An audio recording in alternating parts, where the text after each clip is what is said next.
Chers frères et sœurs, chers amis, bonjour. Nous sommes dans la joie puisque nous sommes dans la maison de Dieu.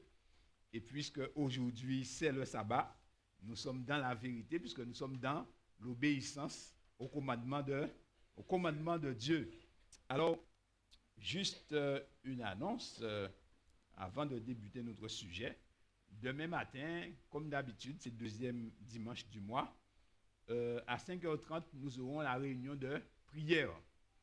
Alors, j'invite tous les frères et sœurs à venir afin que nous puissions prier comme d'habitude. Alors, ce matin, notre sujet s'intitule « Choisissez ». Nous avons découvert pas mal de belles vérités jusqu'à maintenant et surtout cette robe magnifique que Jésus a été nous préparer, pas qu'il a été nous préparer, mais qu'il nous a donné, puisqu'il l'a déjà réalisé, et que nous devons recevoir cette robe de justice afin que nous puissions pénétrer dans les parvis célestes. Alors, l'un des privilèges de l'homme, c'est la faculté de choisir. Dieu nous a donné des facultés de raisonnement, d'intelligence et de réflexion. En les exerçant, nous pouvons faire des choix éclairés. Quand nous allons sur le marché ou que nous allions acheter un vêtement, nous n'achetons pas la première chose que nous voyons. Nous utilisons notre cerveau, notre intelligence, nous regardons, nous comparons, puis nous faisons l'acquisition. Alors, si la chose ne nous plaît pas, eh bien, nous allons voir dans un autre magasin ou nous allons voir une autre marchande. Donc, quel que soit le domaine dans lequel nous évoluons, les humains font toujours des choix. La vie est ainsi faite. Ainsi, dans le domaine spirituel, c'est la même chose. À l'aube de l'humanité, l'homme a eu le choix entre l'arbre de la connaissance du bien et du mal et l'arbre de vie.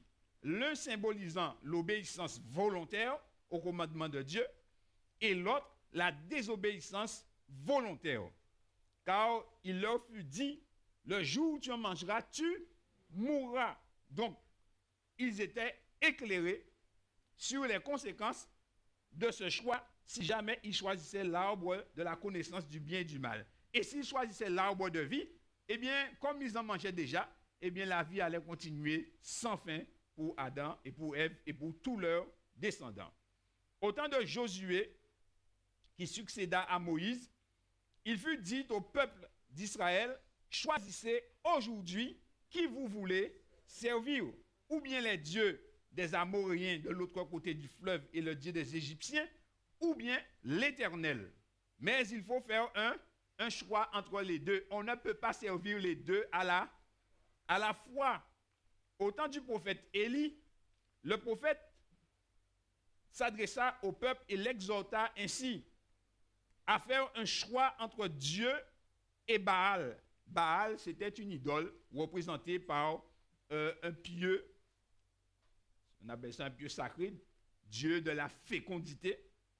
Alors, les Israélites, pour eux à l'époque, c'était ce Dieu-là qui les bénissait et qui faisait, si leur champ était fertile, d'accord, merci, qui faisait, si leur champ était fertile, d'accord, alors Élie les exhorta au nom du Seigneur de faire un choix. Et voici ce que Élie leur disait. Il dit, jusqu'à quand clocherez-vous des deux côtés?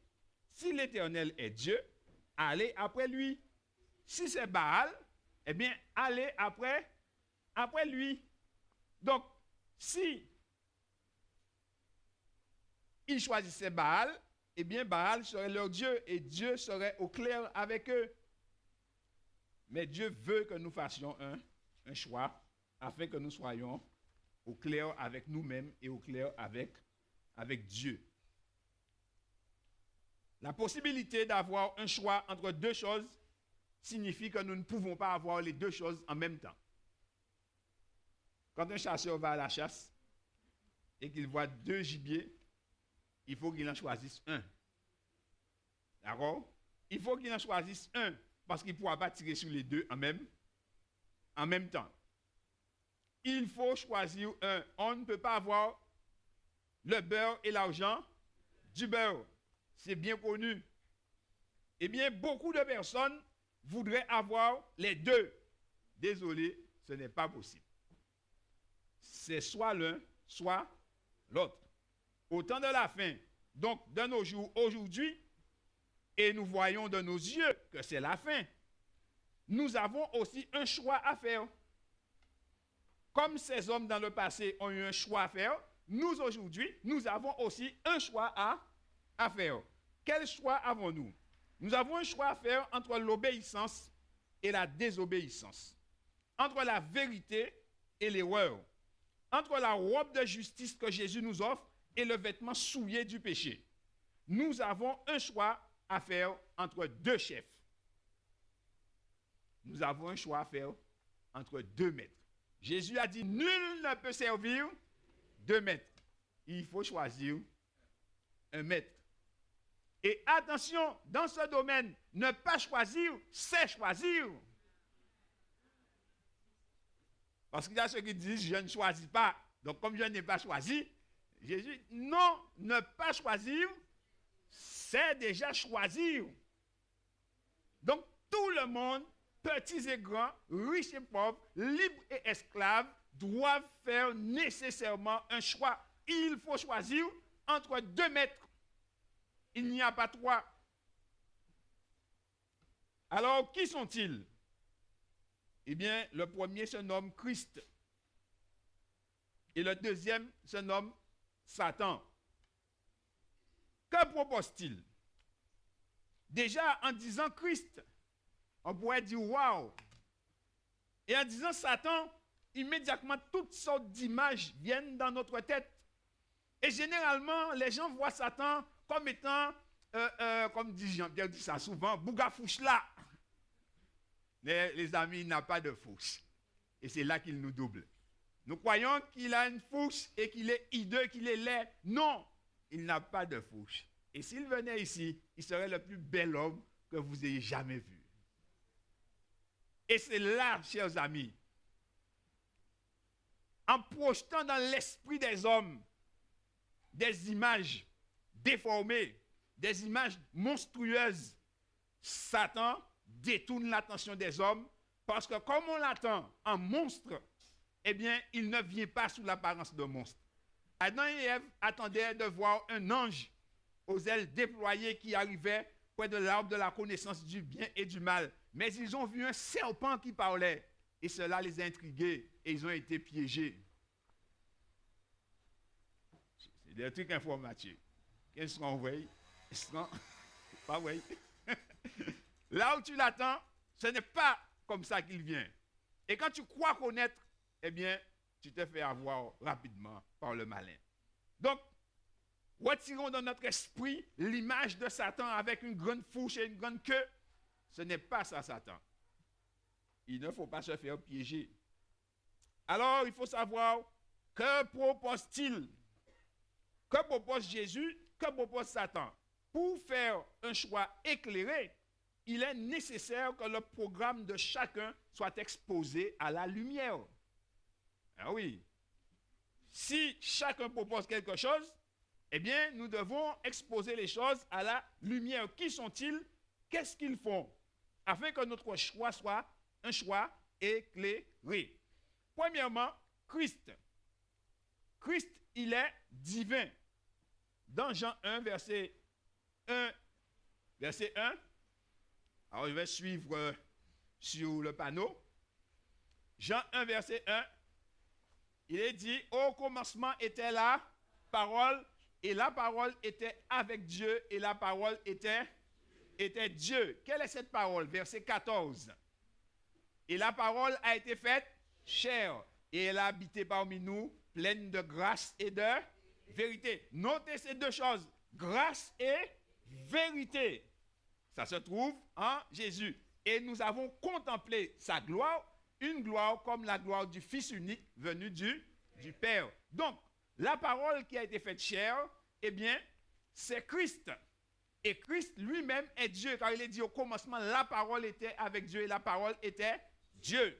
Donc, Christ est divin. Maintenant, et Satan? Satan, lui, il voudrait être divin. Ésaïe chapitre 14, verset 13. Ésaïe 14, verset 13. Il dit, tu disais en ton cœur, je monterai au ciel, j'élèverai mon trône au-dessus des étoiles de Dieu, je m'assierai sur la montagne de l'assemblée à l'extrémité du septentrion. Il voudrait être divin, mais vouloir n'est pas être. Donc, il n'est pas divin. Alors, voilà que nous avons déjà un décalage. Jésus est divin. Et Satan, lui, il voudrait être divin, mais il n'est pas divin. Jésus est créateur. Jean chapitre 1 et le verset 3. Jean chapitre 1, verset 3. Il dit, toutes choses ont été faites par elle, et rien de ce qui a été fait n'a été fait sans elle. Les arbres, les oiseaux, les hommes, tout ce que nous voyons a été créé par Jésus-Christ. Jésus-Christ, donc, est créateur. Mais Satan, lui, est-ce qu'il crée? Eh bien, Ézéchiel 28, versets 14 et 15. Alors, nous allons lire avant Colossiens 1, verset 16. Colossiens 1, verset 16. Colossiens 1, verset 16. Il dit, car en lui ont été créées toutes les choses qui sont dans les cieux et sur la terre, les visibles et les invisibles. Trône, dignité, domination, autorité, tout a été créé par lui et pour lui. Donc, tout ce que nous voyons et tout ce que nous ne voyons pas a été créé par Jésus. Donc, je ne suis même pas obligé de lire ce que je vais lire, puisque la suite logique de ce que je dis, eh bien, qu'est-ce que Satan il est? À partir de ça, il ne peut être que créature, puisque toutes choses ont été créées par Christ. Ézéchiel 28, versets 14 et 15.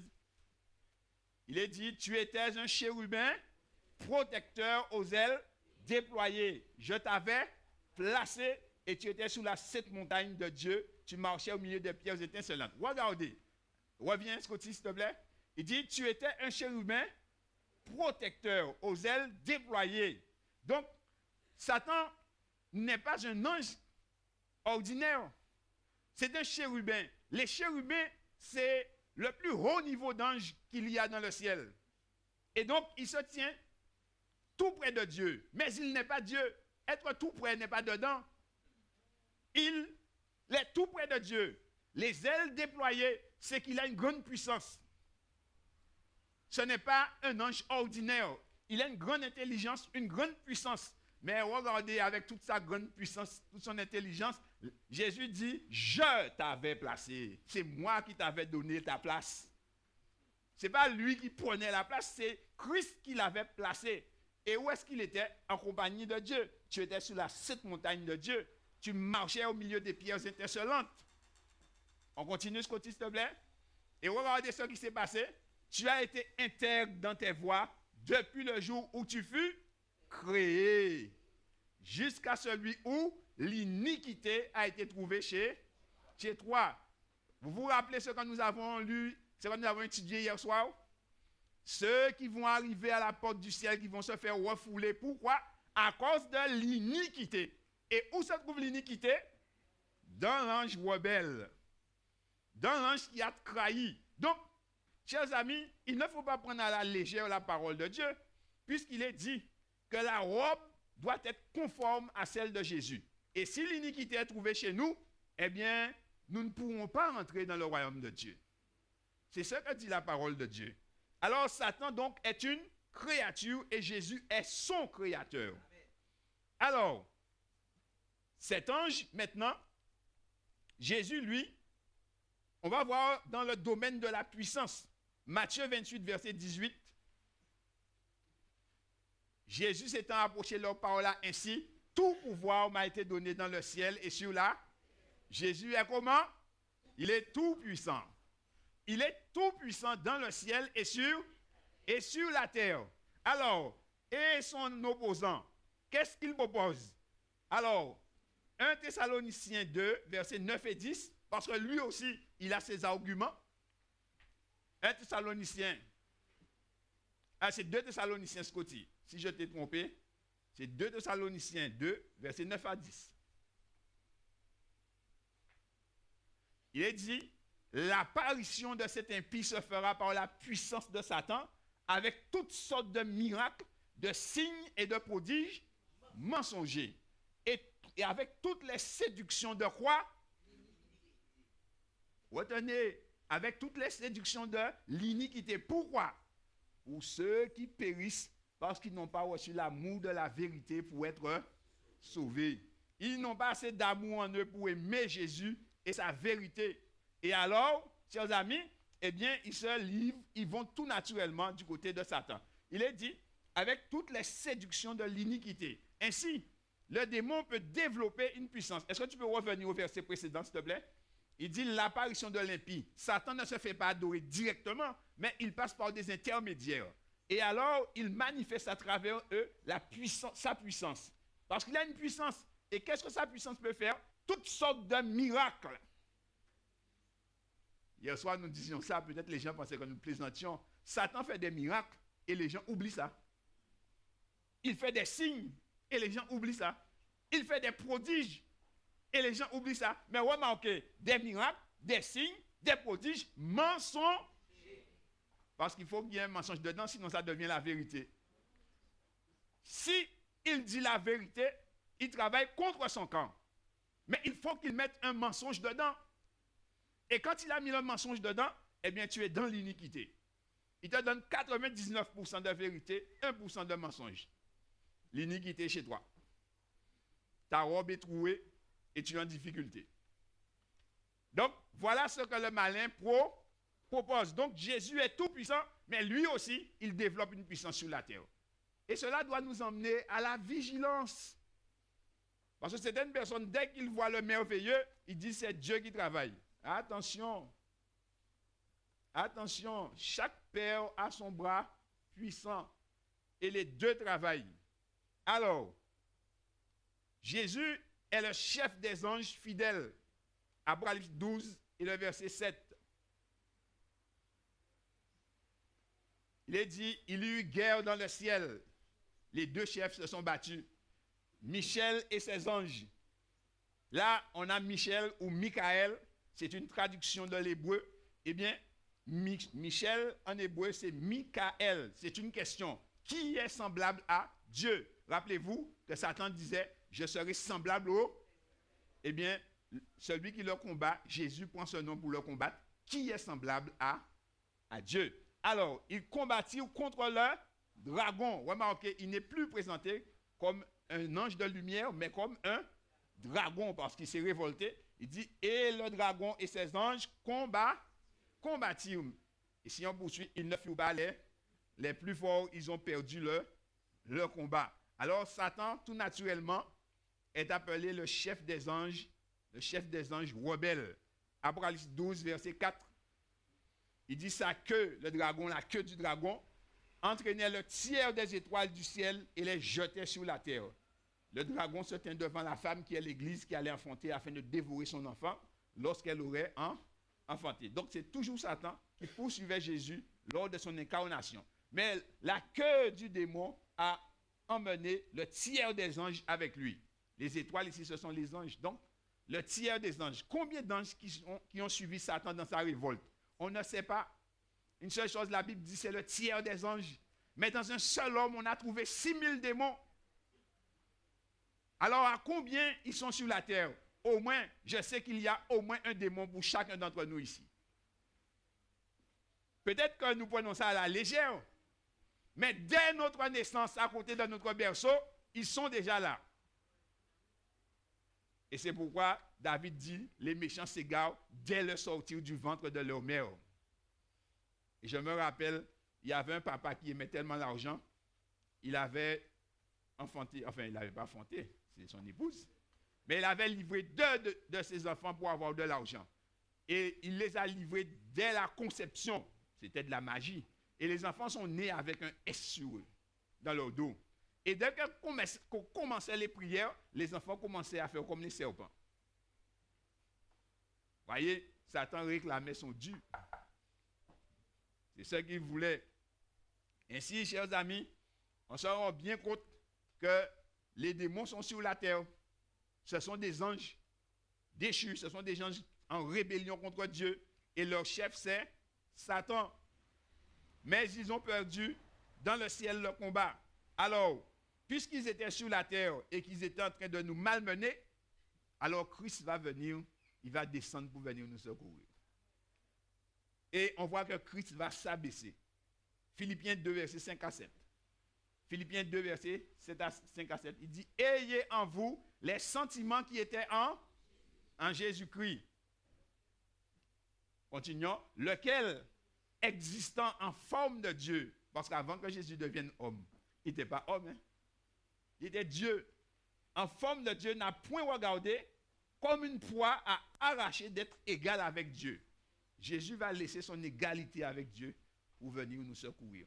Mais il s'est dépouillé lui-même en prenant une forme de serviteur, en devenant semblable aux hommes et ayant paru comme un simple homme. Dans le grec, le mot serviteur ici, c'est un doulos. Le doulos, c'est un esclave. C'est ce que Jésus est devenu pour nous sauver. Les amis, que Jésus devienne un ange, c'est déjà un abaissement. Qu'il devienne un homme, il s'abaisse, mais il devient un esclave, eh bien, il est descendu à terre. En créole, on dit ou à terre qu'on veut le terre. Et si on poursuivait cette étude plus loin, on verrait qu'effectivement, Jésus est descendu au niveau du verre. Il est descendu au plus bas niveau pour pouvoir nous chercher. Quand nous sommes sur la terre, nous sentons que nous sommes bien. Mais les amis, le péché nous a mis dans une condition surnaturelle. Si Dieu ne nous ouvre pas les yeux, nous-mêmes, nous ne comprenons pas où est-ce que nous sommes. Nous-mêmes, nous ne comprenons pas où est-ce que nous sommes. Et c'est pourquoi nous nous sentons tellement bien là-dedans, parce que nous avons été habitués avec ça. Mais nous sommes dans une mauvaise condition. Ainsi, Christ, lui, il va laisser son trône et il va descendre. Mais lui, Satan, ce n'est pas ce qu'il veut faire. Il veut s'élever. Ésaïe 14, verset 14. Ésaïe 14, verset 14. Tandis que Christ se dépouille, lui, Satan, il dit, je monterai sur le sommet des nues. Je serai semblable au Très-Haut. Et pourquoi il veut être semblable au Très-Haut? Matthieu 4, verset 8 à 10. Je serai semblable au Très-Haut. Matthieu 4, pas 14, verset 8 à 10. Matthieu 4.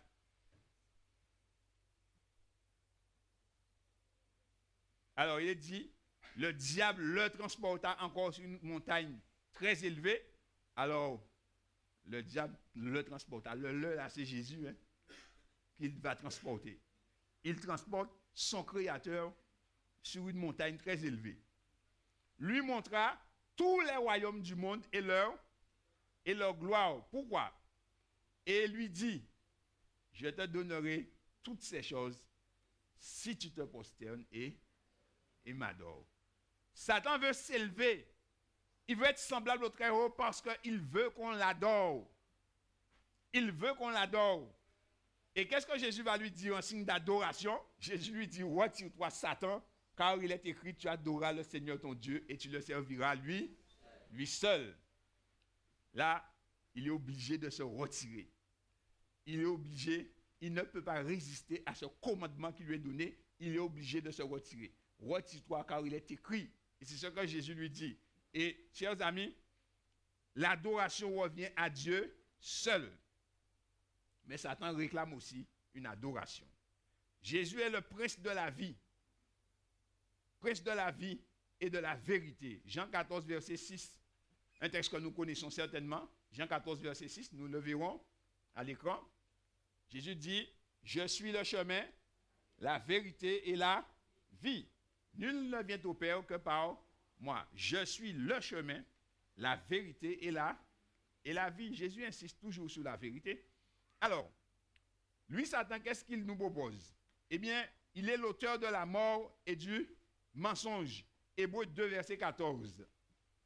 Il est dit, ainsi donc, puisque les enfants participent au sang et à la chair, il y a également participé lui-même, c'est de Christ qu'on parle, afin que par la mort, il anéantit celui qui a la puissance de la mort, c'est-à-dire le diable, la mort de Christ a anéanti la puissance de Satan.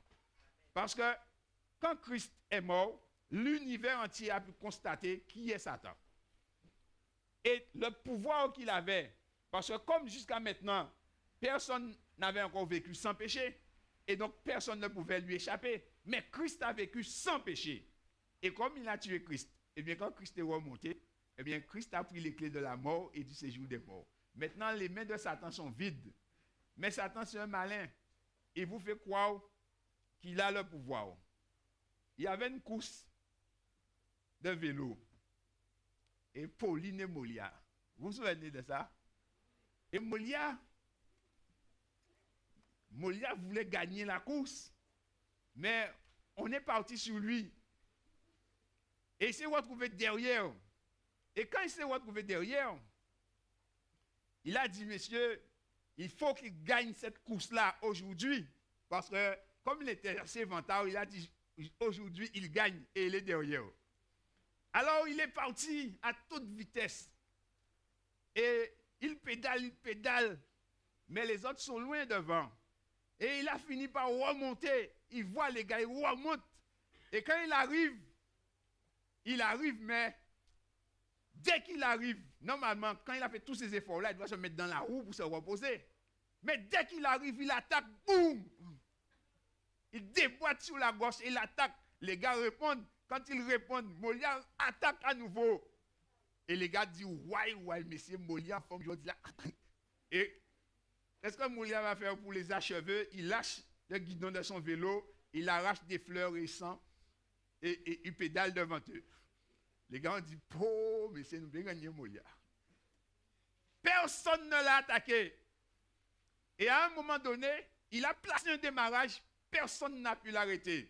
Et quand il arrive là, il dit, mais monsieur Molia, vous avez gagné. Il dit, ouais, mais ça veut dire que je vais gagner la course. Il dit, mais vous avez sorti derrière, après tous ces efforts que vous avez faits, et vous preniez des feuilles, vous étiez en forme aujourd'hui. Il a dit, Quand il est arrivé là, en était plein rosé, il les a eus avec de la psychologie. Il a travaillé leur mental. Il n'avait plus rien dans les jambes. Mais il a dit, si jamais ils se reposent, ils vont l'attaquer. Alors, il les a attaqués 2 fois de suite. Il a dit, il sentait que son corps s'arrachait, mais il les a attaqués quand même. Et après, il s'est mis devant eux, il arrache des feuilles. Et les gars ont dit, ah non, c'est pas la peine de l'attaquer, il va nous briser. Mais en fait, il n'avait plus de jus.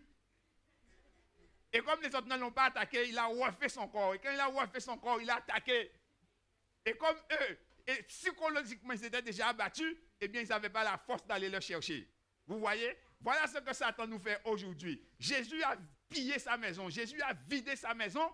Et aujourd'hui, il nous fait croire, chers amis, que sa maison est remplie. Mais Jésus a dit, j'ai pillé la maison de l'homme fort. Amen. Tout le monde peut être délivré parce que Christ a pillé sa maison. Alors nous ne devons pas croire à ces mensonges, mais nous devons croire à ce qui est écrit. Et alors, chers amis, dans Jean 8 et le verset 43 à 44, Jésus dit ceci, il dit, mais pourquoi ne comprenez-vous pas mon langage? Il dit, mais parce que vous ne pouvez écouter ma parole. Et pourquoi? Il dit, vous avez pour père le diable et vous voulez accomplir les désirs de votre père. Il a été meurtrier dès le commencement et il ne se tient pas dans la vérité parce qu'il n'y a pas de vérité en lui. Lorsqu'il profère le mensonge, il parle de son propre fond car il est menteur et le père du mensonge. Et le message de l'évangile est clair. Mais arrivé devant ce message, eh bien, jeunes et vieux, riches et pauvres, ont tendance plutôt à reculer. Pourquoi? Eh bien, tout simplement, la Bible est claire. Il dit, c'est parce que vous avez pour père le diable. Lorsqu'on dit ça, les gens pensent que les jours c'est petit à diable. Tout de suite, Satan nous envoie une image dans notre esprit. Alors, on commence à voir des trucs de films d'horreur, des gens qui bavent, des gens qui s'agitent. Mais les amis, c'est pas forcément ça. Hein? Il suffit d'être dans l'iniquité. Il suffit de marcher dans le mensonge. Et on peut être tout à fait correct avec sa cravate, son costume. on va travailler, on a une vie de famille, mais on est dans le mensonge, donc on est fils du diable. Et voilà, le tout est joué, on est piégé. Et pour nous, on est dans les affaires de Dieu. Non. Il dit, mais si vous comprenez mon langage, eh bien, vous allez obéir. Mais si vous choisissez de ne pas obéir, c'est que vous avez choisi l'autre père. Le problème, c'est que dans notre esprit, on ne veut pas dire qu'on est fils du diable. Mais les amis, c'est deux pères qu'il y a. C'est le Père céleste avec Jésus-Christ ou bien à côté, c'est le malin. C'est ça la réalité. Et c'est pour ça que Jésus est venu, pour nous sauver. Alors, Jésus, lui, il est lumière. Jean 8, verset 12. Jean 8, verset 12. Jésus leur parla de nouveau et dit, « Je suis la lumière du monde. Celui qui me suit ne marchera pas dans les ténèbres, mais il aura la lumière de la vie. » Les amis, Jésus dit, « Moi, je suis la lumière du monde. Celui qui va me suivre, il ne marchera pas dans les ténèbres, mais il aura la lumière de la vie. » Ainsi, les ténèbres et la lumière sont mis en opposition. Si tu suis Jésus, tu ne peux pas être dans les ténèbres. Si tu es dans les ténèbres, tu ne suis pas Jésus. C'est logique, non? Oui. Prenons ça plus simplement. Quand tu allumes, quand il fait noir quelque part, tu allumes dans une pièce. Tu appuies sur l'interrupteur. Qu'est-ce que tu vois? Il fait noir ou bien tu vois? Il fait clair. Oui. Si j'éteins, il fait noir. Si j'allume, il n'y a pas de ténèbres. Mais nous voulons dire à Jésus, ah non, il fait un peu gris. Parce qu'on ne veut pas choisir. Mais pour Dieu, la chose est claire, c'est que nous avons déjà choisi. Si tu vois que c'est gris, c'est que tu n'as pas choisi Jésus. Si tu marches derrière Jésus, tu marches dans la lumière. Tu marches dans la lumière, il n'y a pas de gris derrière lui. Jean 1, verset 9. Toujours Jésus qui parle. Jean 1, verset 9. Il dit, cette lumière, c'est-à-dire Christ, était la véritable lumière qui, en venant dans le monde, éclaire combien d'hommes? Christ éclaire tout homme. Le message de Christ, la vie de Christ éclaire tout homme pour permettre à tout homme de faire un choix éclairé. Quel enfant ne comprend pas que Jésus l'aime? Quel enfant ne comprend pas que Jésus est venu le sauver? Les enfants aiment Jésus naturellement d'ailleurs. Et si un enfant peut comprendre ça, après votre question, une grande personne. Voyez pour les jeunes. Tout le monde peut comprendre que Jésus nous aime. Il dit, Jésus est la véritable lumière qui en venant dans le monde éclaire tout homme. Alors, Satan lui, acte 26, verset 18. Qu'est-ce qu'il propose? Voici le ministère de Paul. Il est dit, afin que tu leur ouvres les yeux pour qu'ils passent des ténèbres à la lumière. Donc la lumière, c'est qui? C'est Jésus, la véritable lumière. Donc les ténèbres, c'est qui donc? C'est Satan. Et remarquez, il dit, et de la puissance de Satan à Dieu. Donc les ténèbres correspondent à la puissance de Satan et la lumière correspond à Dieu. Et pour qu'ils reçoivent par la foi en moi le pardon des péchés et l'héritage avec les sanctifiés. Rappelez-vous que c'est uniquement par la foi que nous pouvons saisir la grâce de Dieu. La grâce est saisie uniquement par la foi. Et lorsque nous saisissons la grâce par la foi, eh bien cela nous est compté comme justice. La justice de Christ nous est comptée, nous est imputée et nous devenons des hommes et des femmes justifiés, c'est-à-dire parfaits en Christ. Et nous sommes comptés dans la famille de Dieu. Donc c'est pourquoi il dit, par la foi en Christ, ils auront le pardon des péchés et l'héritage avec les sanctifiés. À terme, chers frères et sœurs, voilà ce que produira en nous concrètement l'un ou l'autre de ces deux choix. Dans Marc chapitre 7, 9, versets 1 à 7, maintenant nous avons vu un peu ce que nous proposent ces deux personnes, Christ et Satan. Maintenant, dans Marc, nous avons un exemple concret de ce que ces choix vont produire à terme. Marc chapitre 9, Et là, vous pouvez prendre vos Bibles, même si nous l'avons à l'écran. Marc chapitre 9. Il est dit ceci, à partir du verset 1. Voilà. Jésus dit encore, je vous le dis en vérité, quelques-uns de ceux qui sont ici ne mourront point, qu'ils n'aient vu le royaume de Dieu venir avec puissance. 6 jours après, Jésus prit avec lui Pierre, Jacques et Jean, et il les conduisit seuls à l'écart sur une haute montagne. Il fut transfiguré devant eux.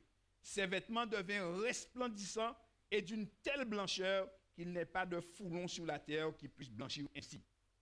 Élie et Moïse leur apparurent, s'entretenant avec Jésus. Pierre, prenant la parole, dit à Jésus, Rabbi, il est bon que nous soyons ici. Dressons 3 tentes, une pour toi, une pour Moïse et une pour Élie. Car ils ne savaient que dire, les fois les ayant saisis. Une nuée vint les couvrir, et de la nuée sortit une voix. Celui-ci est mon fils bien-aimé, écoutez-le.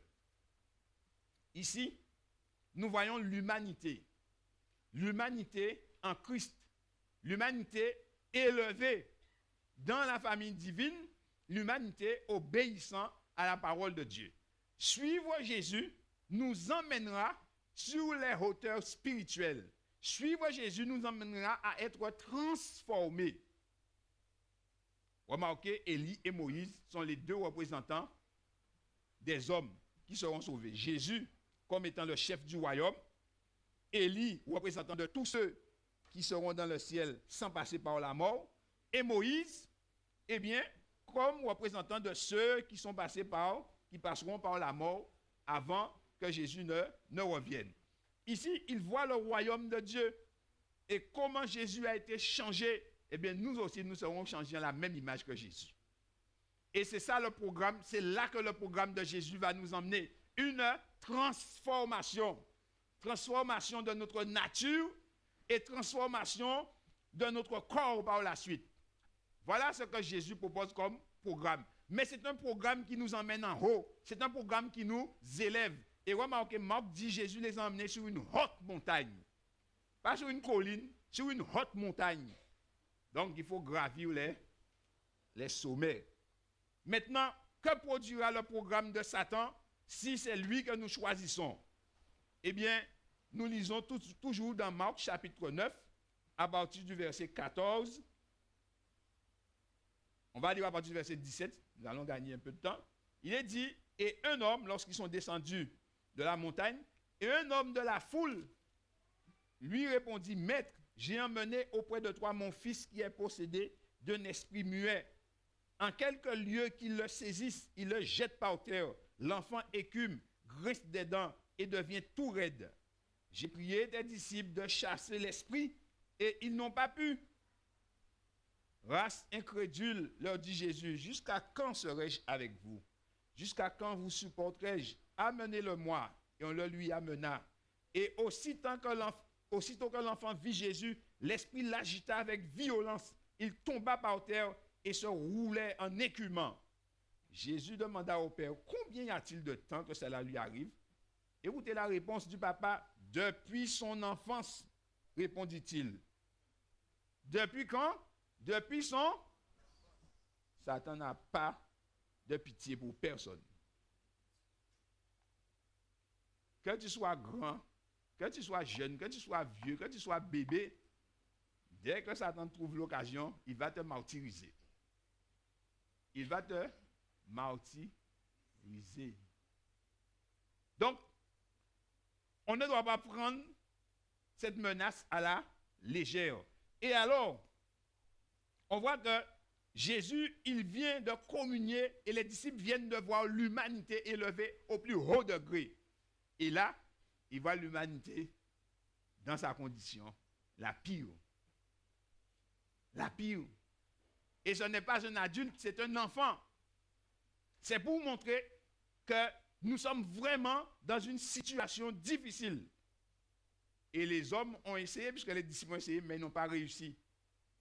Ceci nous emmène à comprendre, chers amis, que si nous suivons Satan, à terme, c'est comme cela que nous deviendrons. peut-être que dans toute notre vie, on ne se roulera jamais par terre. Mais la finalité, le point final, là où on va arriver, c'est coupé. Vous m'entendez? Le point final, là où on va arriver,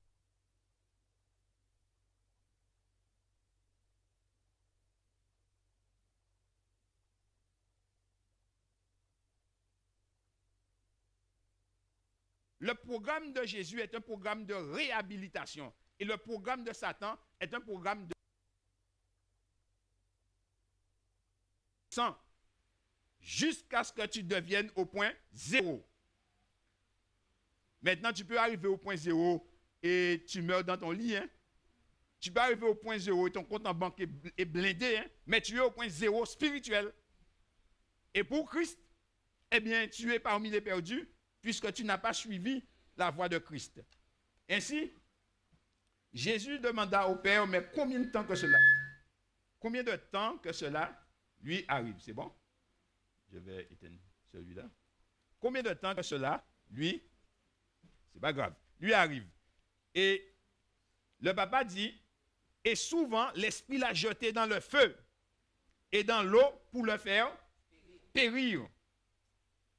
Ah oui, ça fait longtemps qu'il supporte ça, puisque l'esprit le jette dans l'eau, il le jette dans le feu pour voir, mais est-ce qu'il va arriver à bout, est-ce qu'il va prendre sa vie?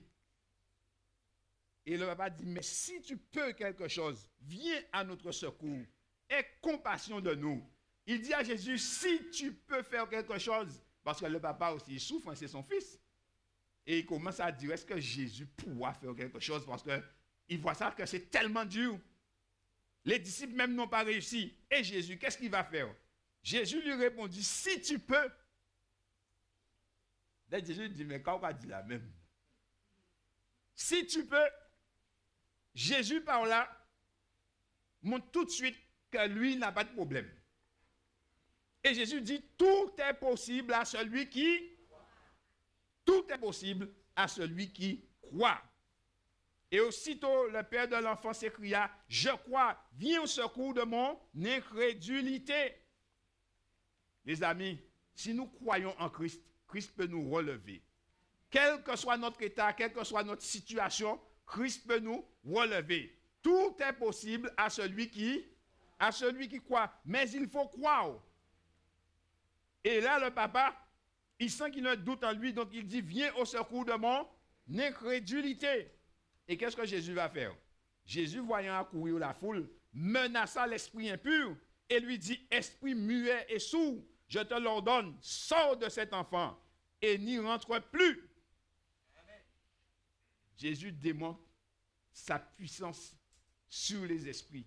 Et Jésus ordonne à l'esprit non seulement de sortir, mais de ne plus jamais retourner dans cet enfant. Amen. Et là, l'esprit... Et verset 26, et il sortit en poussant des cris et en l'agitant avec une grande violence. L'enfant devint comme mort, de sorte que plusieurs disaient qu'il était mort. Mais Jésus, l'ayant pris par la main, le fit lever et il se tint debout. C'est ce que Jésus veut faire pour nous. Nous sommes couchés par terre, les amis. Nous sommes écrasés par le malin. Mais Jésus est venu pour nous prendre par la main et pour nous remettre debout. Mais il faut que nous voulions, il faut que nous décidions de mettre notre main dans sa main. L'apôtre Jean donna ce témoignage en son temps, dans Jean 3 et le verset 9. Jean 3, le verset 9. Jésus est venu pour nous prendre la main, pour nous remettre debout.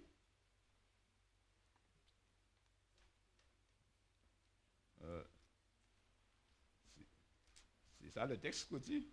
Il n'y a pas un petit souci.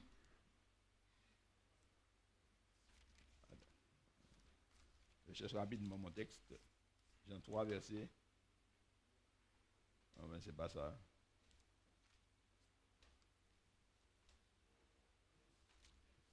Je vais voir si c'est pas Jean 9, verset 3. Si je n'ai pas un verset.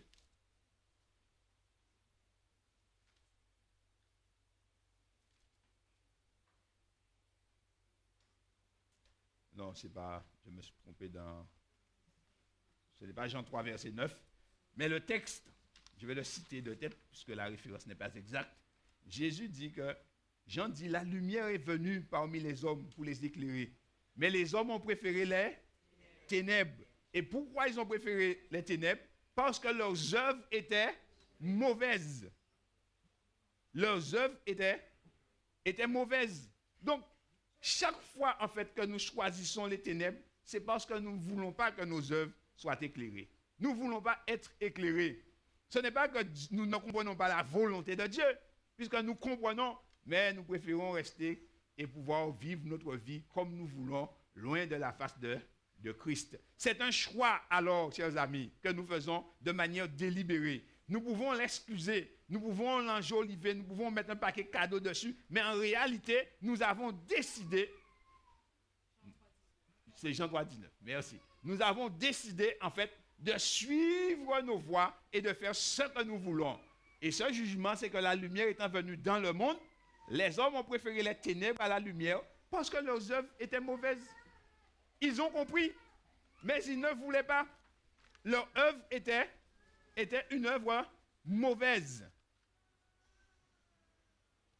Je discutais avec des jeunes hier, des jeunes gens, et ils n'arrivaient pas à comprendre pourquoi ils doivent avoir une seule femme. C'était inimaginable pour eux. Parce que quand je leur montre, quand je leur parle de ce que Jésus a préparé, mais ils regardent ce qu'ils peuvent trouver dans le monde. Le plaisir du péché, l'attraction qu'il y a là-dedans, eh bien, ils n'ont pas trop envie de suivre Jésus. Parce que suivre Jésus, c'est accepter d'obéir et de marcher d'après les commandements de Dieu. Et alors, cela va à l'encontre de leurs désirs naturels. Mais c'est le chemin de la vie éternelle. C'est le chemin du bien. C'est le chemin que Christ nous a tracé. Et ce chemin qui paraît si doux, si agréable, c'est le chemin de la mort. Dieu nous dit, choisissez qui vous voulez servir aujourd'hui. Ce n'est pas demain, c'est aujourd'hui. La vérité ou l'erreur. Le mensonge ou la vérité. Christ ou Satan. La liberté ou bien la prison. Nous devons choisir. Christ dit, venez à moi, vous tous qui êtes fatigués et chargés, et je vous donnerai du repos. S'il y a quelqu'un dans cette assemblée qui se sent fatigué et chargé, eh bien ce matin, au nom de Christ, eh bien venez à Christ. Et je vais prier pour vous, pour que le Seigneur puisse vous accorder du repos.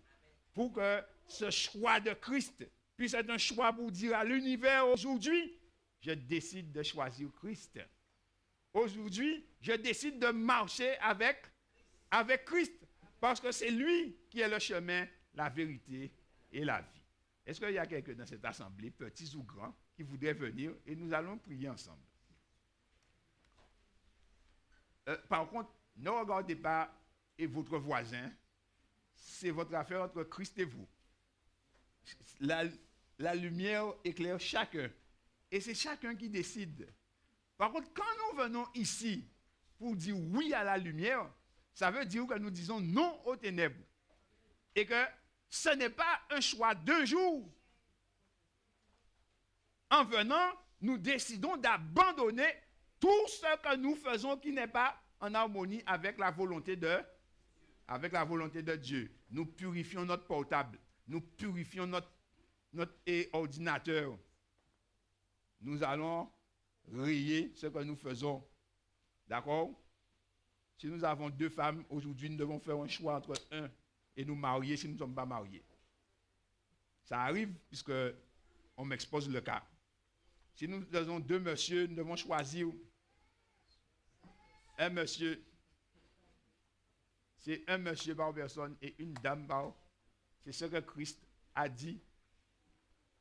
Et dans la maison du Seigneur, il n'y a pas de copains et copines. Si on se fréquente, c'est parce qu'on veut faire un truc sérieux. Si on n'a pas encore ces idées-là, ça, apprenons à l'école toujours et laissons ça. C'est ce que Christ dit. Les enfants, il faut dire la vérité. D'accord? Il faut être sage. C'est ça, et choisir La lumière, nous sommes dans la lumière, donc nous allons à fond dans la lumière. Christ n'a pas été oui et non, il a été oui. Donc, nous allons prier. Si quelqu'un d'autre veut venir, il peut venir librement. Je vais me mettre à genoux et on va prier. Seigneur notre Père et notre Dieu, tu es le maître de l'univers. C'est toi qui nous as appelés. Tu nous as appelés petits et grands. Quelle que soit notre condition, tu nous dis, venez à moi, vous tous qui êtes fatigués et chargés, et je vous donnerai du repos.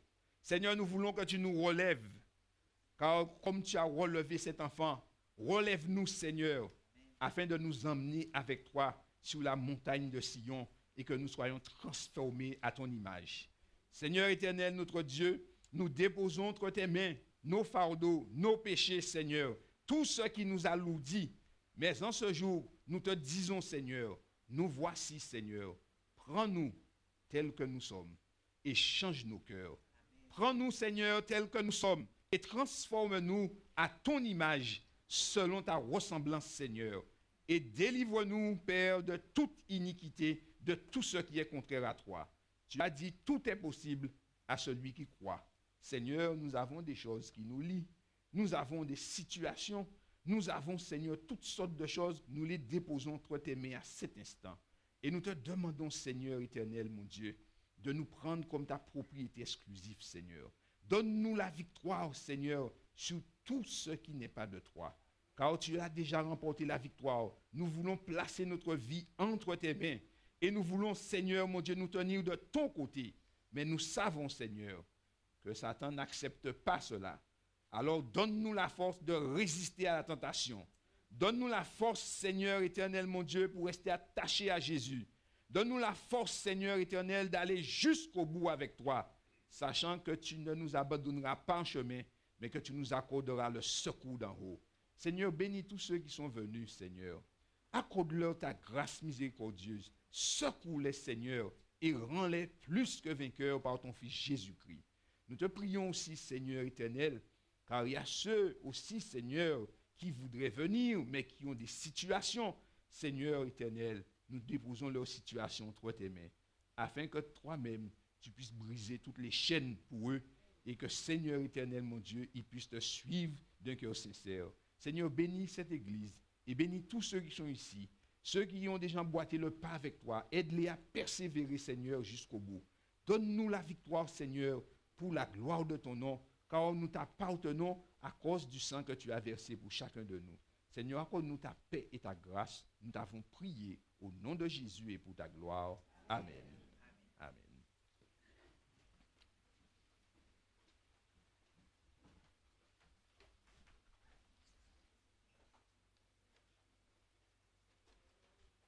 Et bien aimés, considérez que vous appartenez maintenant à Christ. Amen.